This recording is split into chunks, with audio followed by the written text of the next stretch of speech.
ئاگادارکراونەوە بە بوونی ڕووداوێکی کوشتن لە گەڕێکی سەرچەوەی دیانان دوای گەشتنی تیمەکانی پۆلیس بۆ شوێنی ڕوودا و بۆمان ڕوونبووە کە هاوڵاتیەکی بەڕاگەز خەڵکی ڕۆژهەڵاتی کوردستانە تەمانی 29 ساڵە هەڵسا بوو بە هێرشکردنە سەر باوکی بە چاقو باوکی خۆی بە لێدانی دوو چاقو زامدا سەرەتا زامداری کردبوو لە کاتی گواستنەوەی زامدار بۆ نەخۆشخانە لە ڕێگە دیارەگیانی لەدەستدا بوو پۆلیس ڕاستەخوا هەسا بە دەستگیرکردنی تۆمەتبار کە کوڕی کوژراوەکەی بوو دەستگیری کردو لە کاتی ئێستادا لە ئێمە ڕاگیرەوە لێ کۆڵینەوەی لەگەڵ دەکرێت بە پێی مادەی 405 سزای عێراقی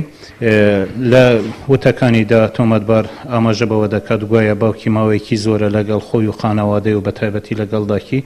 زۆر خراپە و کێشیان بۆ دروست دەکات و دوایین جار دوێنێکە دیارە کێشەی بۆ داکی دروست کردرە و لێدایە و بیانووی بەوەی دەگەڕێنەوە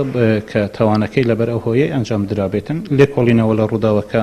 بەردەوامە بۆ گەیشتن بەڕاستی ڕووداوەکە و تەرمەکەڕەوانەی پزیشکی دادی سۆران کراوە بۆ بەدەستهێنانی توێکاری گشتی.